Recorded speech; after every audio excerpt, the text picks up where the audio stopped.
Welcome in, everyone, to another episode of Daily Sports Delight. Today, I have a very special guest with me, Mr. Felix Dubois. Felix, how you doing today, man? I'm great, man. How are you? Good. It is another day. It's a very hot day here in Florida. Yeah. So you are one of the catchers for TNXL Academies varsity roster. So let's go back to the very beginning, though, for you. What was it like playing baseball in Canada growing up? It's very different from what baseball is here, right? You go out and you show out, man. You do whatever you can to get seen and get on the board. There's not as many people coming to watch you, so you really have to do everything perfectly so you can get as many opportunities to get out of the country and really get your name out there. How long did you play baseball in Canada? So I started at the age of 4, so I came here 16 years old, so that would make it 12 years total in Canada. That's a crazy long time. I know a lot. Even in America, like, it's very hard to start at that early age. Like, it's really not until 5, maybe 6. So starting at 4, like, that's crazy that you started that early. So when did you decide that moving from Canada to America to further your baseball career was the move for you? I was with the Canadian Baseball Academy before I was here, and stuff wasn't moving up there, so things didn't go exactly how I planned on going. So I was trying to look for other options, and someone reached out to me and gave me this opportunity. So I really jumped on it, and haven't looked back since. What was your parents' first reaction when you said, I want to move out of the country to pursue baseball at a higher level? So at first, when I got pitched this idea by the coach that was down here before, he was like, man, like, what would be your thoughts on coming down here? And at first it's a hit, right? Going from playing Canada with the Canadian Baseball Academy to coming down to Florida and living on your own, right? So I had to take time to think about it, and my parents were on board with me. They were like, think about it, take time, right? This is a huge change, right? So you can't be skipping steps. So it took about a month before I decided, you know what, let's do it, and we started the paperwork and everything to get down here. What was that experience like, moving to a whole new country? You really didn't get your stuff right because you're away from home. Parents are gone, right? You need to find new links, and you got to be able to really organize yourself so that, everything works out the way you want, because one little thing can throw you off, and it's just a spiral effect. What do you think was your hardest experience moving to a new country? Well, for a lot of the Canadians that came down here, the language barrier was huge, but me being raised in Ontario, English is my first language, right? So that wasn't a problem. Really, the culture change. In Canada, we were always used to really on the fly. It's changing. We got 4 season changes, right?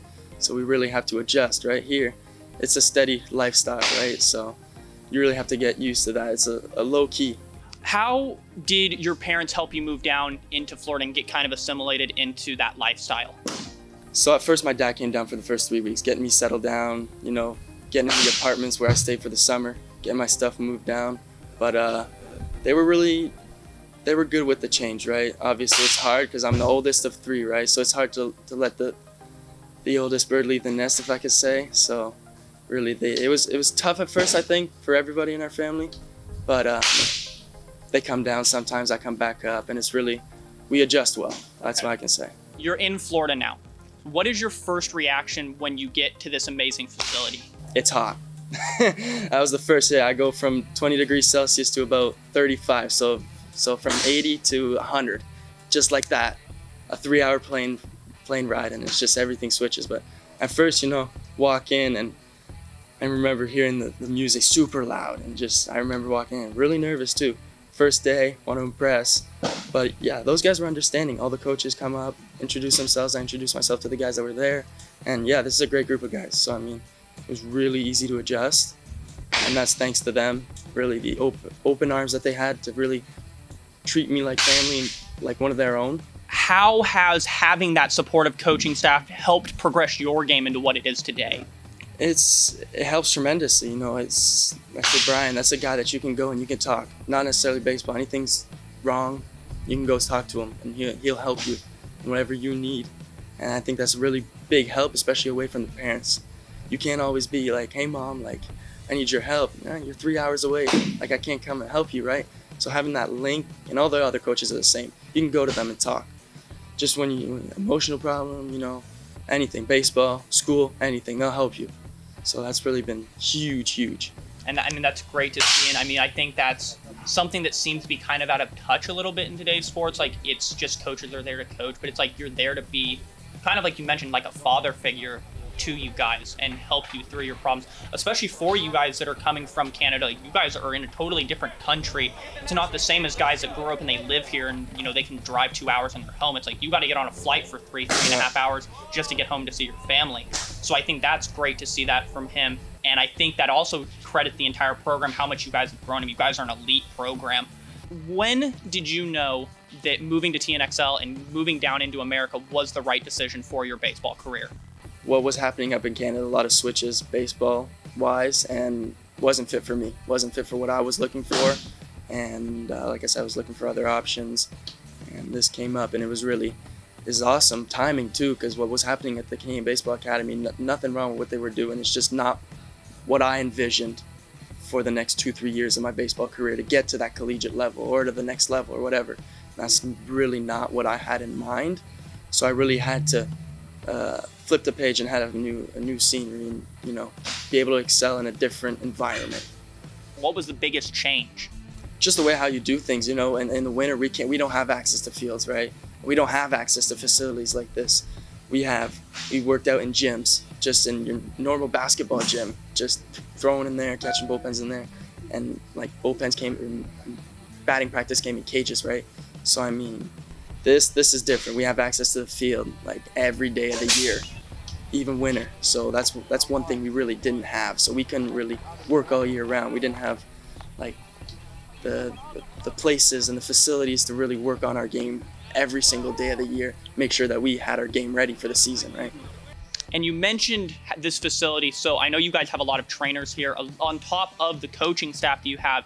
So how has that also benefited you just growing as a stronger player? So that's a funny story. I came in here 179 pounds, right? I was skinny. I was 6'2". Now I'm sitting 205 pounds, like 6'3". So that's really all due to that training staff.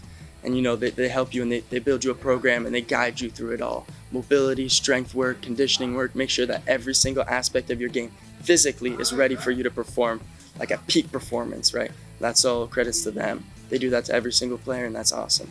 With your first season, spring season at TNXL ending, what are your goals not only for your second season, but long-term post-high school? I like to just take it day by day, make sure I can get that grind in. For me personally, if I take it more than a day at a time, I get ahead of myself. And that really hinders my performance. And sometimes I can get ahead of myself, and then that's when things don't go my way, right? So I like to think day by day, but obviously next season I'd like to crack that roster for that top team. We kind of discussed it last night, how you have a little bit of a unique path that you want to go down, regardless of whether baseball works out or not. Can you go into a little bit of detail about that? Yeah, man. So when I get to the collegiate level for baseball, hopefully I can continue my academic life like I am right now and go more into the med school world where I can pursue a little bit of sports medicine, maybe orthopedic and rehabilitation specialist. If I can, really, I'd like to do that so my academic profile really matches that, and I mean, not waste a great opportunity to learn more and more about the sport that I'm playing, right? Because that's really something I want to keep a link with baseball, right? I don't ever think I can leave the sport. I think I've played this too long to just say, all right, I have to call it and it's over, right? I really like to keep that link in everything I do. So even through work, through school, I'd like to keep that link with sports and baseball especially. And that's and that was another thing that we had really talked about last night, is you seem to be very focused on your path. And I think that's going to lead you to a lot of good success in your life. So Felix, I really appreciate your time today. Thank you so much for joining me. Thank you, man. Thank you for this opportunity. From Dilly Sports Delight, I'm your host, Dylan Foster, and we will see you on the next one.